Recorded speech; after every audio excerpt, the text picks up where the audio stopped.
Hello दोस्तों, आप सभी का स्वागत है मेरे YouTube चैनल सुरमल चावला पर। दोस्तों, आज हम पढ़ते हैं राजस्थान के प्रसिद्ध भूतिया स्थान, राजस्थान हॉन्टेड पैलेस। दोस्तों, इसमें हम 3 प्रसिद्ध जो भूतिया स्थान है वो पढ़ेंगे। पहले नंबर पे है बानगढ़ अलवर, दूसरे नंबर पर है कुलधरा जैसलमेर में है, और तीसरे नंबर पर है मेहंदीपुर बालाजी जो दौसा में है। दोस्तों, हम पहले पढ़ते हैं बानगढ़। दोस्तों, बानगढ़ में 2 प्रसिद्ध कहानियां हैं, उसमें आपको दोनों ही सुना देता हूं मैं कौन कौन सी है, और दोनों कहानी वशीकरण पे है।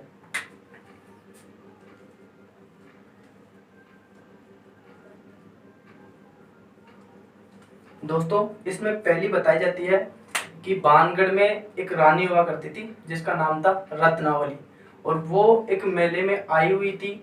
वहां पर एक साधु था, सिंधिया नाम का बाबा था, वो भी उस मेले में आया हुआ था। दोस्तों, जो सिंधिया नाम का जो साधु था वो वशीकरण जानता था, तांत्रिक विद्या जानता था। तो क्या हुआ कि वो मेले में आई, वो भी आया, तो उस पर मोहित हो गया। तो इसके कारण उसको पाने की लालसा हुई, तो उसने वशीकरण किया, और जो वशीकरण का दाव फेंका वो उससे रत्नावली पर ना लगकर, उस रानी पर ना लगकर, वो किस पे लगा, एक पत्थर पे। तो जैसे ही उसने फेंका वो पत्थर पे लगा, पत्थर उसके पीछे आ गया। तो बताया जाता है कि इससे वो क्रोधित होकर, सिंधिया नाम का बाबा इससे क्रोधित होकर उस गांव को श्राप दे देता है कि ये गांव नष्ट हो जाएगा और इसकी जो रानी है रत्नावली वो भी मर जाएगी। और दूसरी कहानी बताई जाती है इसकी, पहली बता दिया, दूसरी बताई जाती है कि रानी उस मेले में स्वयं ना आकर अपनी दासी को भेजती है तेल लेने के लिए, और उस तेल पर बाबा ने वशीकरण कर दिया, और वशीकरण करके उस तेल को वो रानी के पास ले जाती है दासी। अब क्या होता है, रानी भी तांत्रिक विद्या जानती थी रत्नावली, तो उसने तेल देखा तो उसे पता चल गया है कि ये सिंधी या नाम का जो बाबा है उसका इस पर वशीकरण है। तो इसने क्या किया, उस तेल के साथ एक बड़ी सारी चट्टान भी उसके साथ भेज दी।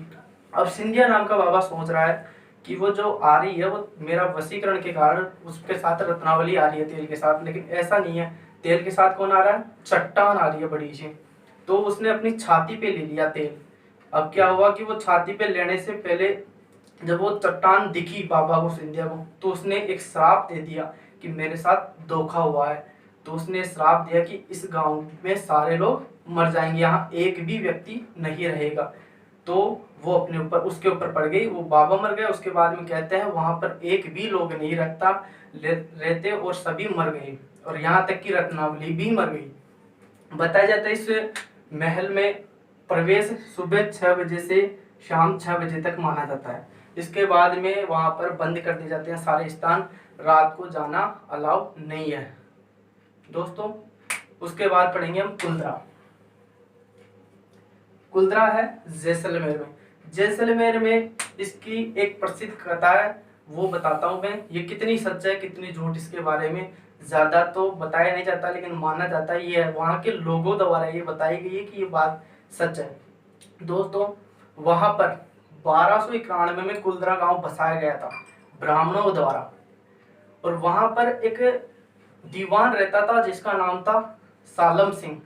तो सालम सिंह वहां पर रहता था। वहां पर एक ब्राह्मण कन्या थी, पुत्री, जो पानी भरने किसी तालाब के तट पर गई हुई थी।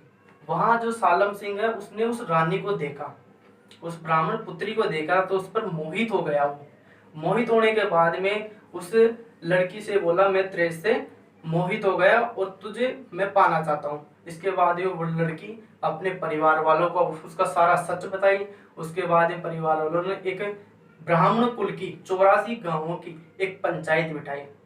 पंचायत में ये निर्णय लिया गया कि हम ब्राह्मण कुल की लड़की को दीवान के संग विवाह नहीं कर सकते या संबंध नहीं रखने देंगे। इस कारण सभी गांव वालों ने वहां से दूर जाने का निर्णय दे दिया, मतलब वहां उस गांव को छोड़ने का निर्णय दे दिया।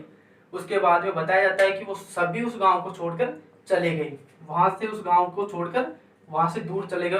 वहां की जो ब्राह्मण जा रहे थे उस गांव को छोड़कर उन्होंने श्राप दिया कि ये गांव पूरी तरह श्रापित है और ये गांव समाप्त हो जाएगा, यहाँ एक भी व्यक्ति जीवित नहीं रहेगा। उसके बाद में बात करते हैं हम मेहंदीपुर बालाजी। दोस्तों, मेहंदीपुर बालाजी में कोई ज्यादा बड़ी कथा तो नहीं है। ऐसा बताया जाता है कि जैसे ये मंदिर है, मंदिर के पीछे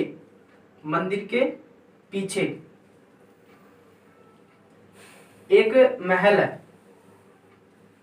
मंदिर के पीछे एक महल है। उस महल में ये बताया जाता है कि जितने भी प्रकार के जो भूत भरते हैं, किसी में महिलाओं में पुरुषों में जो भरते हैं, उनका इलाज किया जाता है इस महल में। तो वहाँ इतना उनका शोरगुल रहता है, इतनी किलकारियों से भरा रहता है, ये महल में आवाजें गूंजती रहती है, जिसके कारण बताया जाता है कि वहाँ 5 मिनट भी खड़े नहीं रह सकते। तो दोस्तों आज हमने पढ़े राजस्थान के प्रसिद्ध भूतिया स्थान राजस्थान हॉन्टेड पैलेस, जिसमें पहला पड़ा बानगढ़ अलवर में है, और ये दूसरा है कुलधरा जैसलमेर में है, मेहंदीपुर बालाजी है दौसा में। तो दोस्तों आपके मेरे बताए गए ये भूतिया पैलेस कैसे लगे? अगर इनमें कुछ कमियां हैं तो प्लीज कमेंट करें, उन्हें सुधारने की कोशिश करेंगे। धन्यवाद।